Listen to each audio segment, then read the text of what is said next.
Hallo meine lieben Freunde, willkommen bei Michael Grant, Klartext. Heute zu einem Thema, das eigentlich nach einem Science-Fiction-Buch klingt.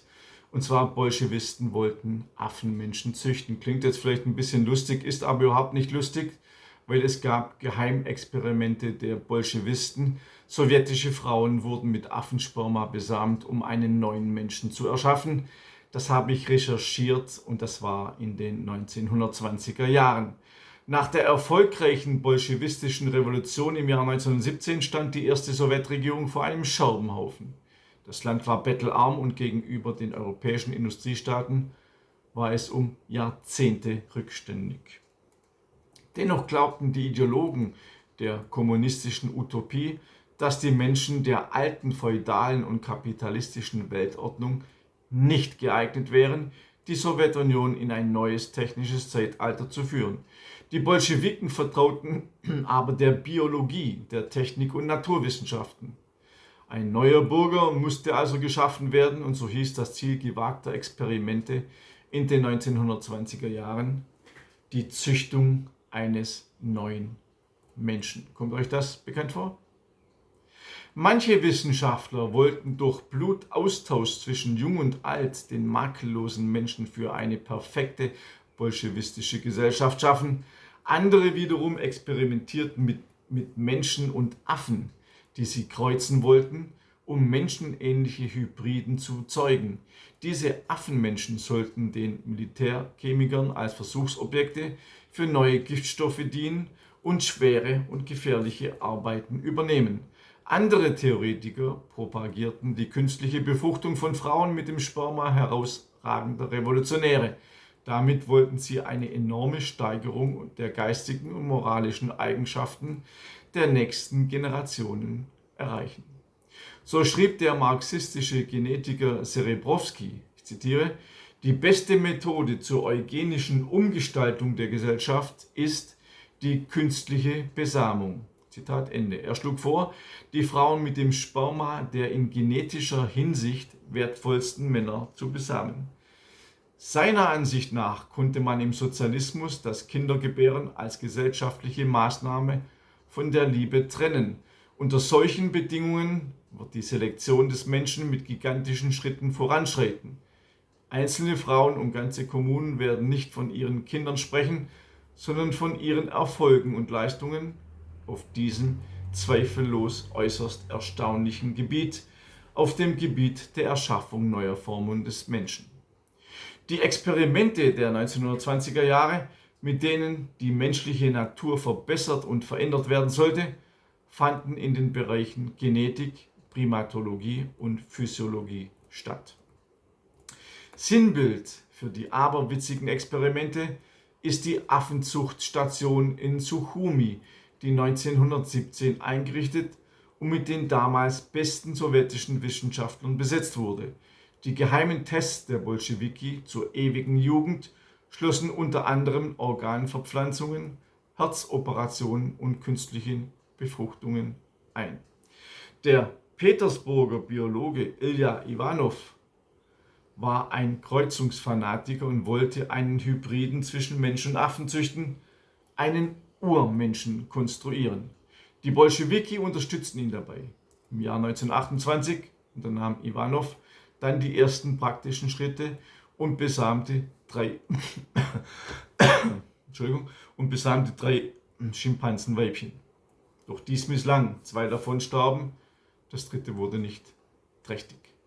Iwanow plante auch, afrikanische Frauen im Krankenhaus ohne ihr Wissen mit Affensperma zu befruchten, aber auch dies konnte er nicht umsetzen. In der Sowjetunion fand der Biologe schließlich einige Freiwillige, die sich mit Orang-Utan-Sperma besamen lassen wollten. Dafür erhielt Iwanow später sogar eine neue Forschungsstation am Schwarzen Meer. Doch sein einziger Orang-Utan starb und so platzte auch der Traum vom wiedererstandenen Urmenschen. Iwanow wurde später nach Kasachstan verbannt, wo er auch starb. Alle Versuche, einen neuen Menschen in der Sowjetunion zu züchten, scheiterten. Die Quellen dazu sind unter anderem Dunja Melzic, Vergleiche des Unvergleichbaren, Biopolitik und Vernichtungsfantasien und der Film Menschenlabor Sowjetunion. Ebenso eine Dokumentation in Dreisat Kulturzeit. Da könnt ihr das dann nachlesen und nachsehen. Also es ist ein ernstes Thema, weil Genetik wurde ja später oder wurde ja auch in den USA schon in den Anfang der 1900er Jahre, 10 Jahre gemacht und es ist auch keine Erfindung von Hitler, wie man dann später wiederum sagt. Diese Experimente in den Konzentrationslagern und so weiter waren für die Nazis eine logische Fortführung der Experimente anderer Genetiker in den früheren Jahren. Dass man diese Ergebnisse der Menschenversuche der KZ später von den Amerikanern und den Russen für ihre eigene Forschungen übernommen haben, ist ein ganz anderes Thema und auch darüber werde ich in der Zukunft publizieren. Also alle Menschenversuche in den Konzentrationslagern, die schrecklich, absolut schrecklich waren, für die die Deutschen zu Recht verurteilt wurden, aber diese Ergebnisse, diese Resultate und auch manche dieser Wissenschaftler wurden später in den USA und in Russland gebraucht. Heuchelei hoch 25. Um Heuchelei geht es auch in meinem Buch Deutschland muss vernichtet werden, mein neues Buch. Heuchelei deshalb, weil die deutschen Opfer verschwiegen oder absolut heruntergerechnet werden. Wir sehen das an Dresden, wir sehen das an den Luftkriegsopfern, wir sehen das an den Rhein-Wiesen-Opfern und so weiter. Die deutschen Opfer werden gnadenlos heruntergerechnet und die Opfer, die von den Deutschen ermordet worden sind, werden entweder hochgerechnet oder jede Zahl wird geglaubt. Deutschen Zeitzeugen über alliierten Massenmorde glaubt man nicht. Alles dokumentiert in diesem Buch. Und auch Angela Merkel ist da drauf. Ihr fragt euch sicherlich, warum? Ganz einfach, weil seit ihrer Grenzöffnung im Jahr 2015 die Zersetzung des deutschen Volkes weitergegangen ist. Wir werden und wurden geflutet mit Millionen kulturfremden Menschen. Die Kriminalität nimmt stetig zu. Ich habe dazu Statistiken veröffentlicht und auch das gehört dazu. Deshalb heißt das Buch ja auch Vernichtung, Vertreibung und Zersetzung des deutschen Volkes. Die Zersetzung hält bis heute an. Wenn ihr dieses Buch erwerben wollt, es ist ein Gedenken an unsere Großväter und Großmütter, die ihr Leben gelassen haben für unser Land und die jetzt ein zweites Mal geschändet werden, indem man sie pauschal, also die Wehrmachtssoldaten pauschal als Massenmörder abwertet und die Verdienste der Trümmerfrauen als, naja, die Türken haben unser Land aufgebaut. Unglaublich. Es ist sowas unglaublich, was man mit unserem Volk macht. Wir sind und bleiben das Tätervolk für immer und ewig. Aber es gab noch viele andere Täter. Und diese Täter werden hier klipp und klar genannt.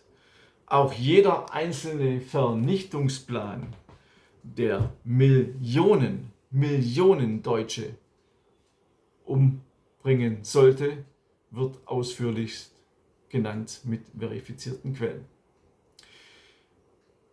Abonniert mich bei Telegram. Ich weiß nicht, warum ihr es nicht tut. Ich verstehe es nicht. Ich sehe es ja, die Zahlen bei YouTube und ich sehe die Zahlen bei Telegram. Nur ungefähr 15% der YouTube-Abonnenten abonnieren mich auch bei Telegram. Das verstehe ich absolut nicht, weil ich weiß nicht, wie lange ich noch bei Telegram bin. Bei YouTube bin, sorry. Bei Telegram bin ich jeden Tag und zwar mehrfach, auch mit Audionachrichten und Videos, die ihr bei YouTube nicht seht. Also ihr habt einen Vorteil, wenn ihr mich auch bei Telegram abonniert. Abonniert auch meinen kostenlosen Newsletter auf www.michaelgrant.de. Ich wünsche euch alles Gute. Bis zum nächsten Mal, euer Michael Grant.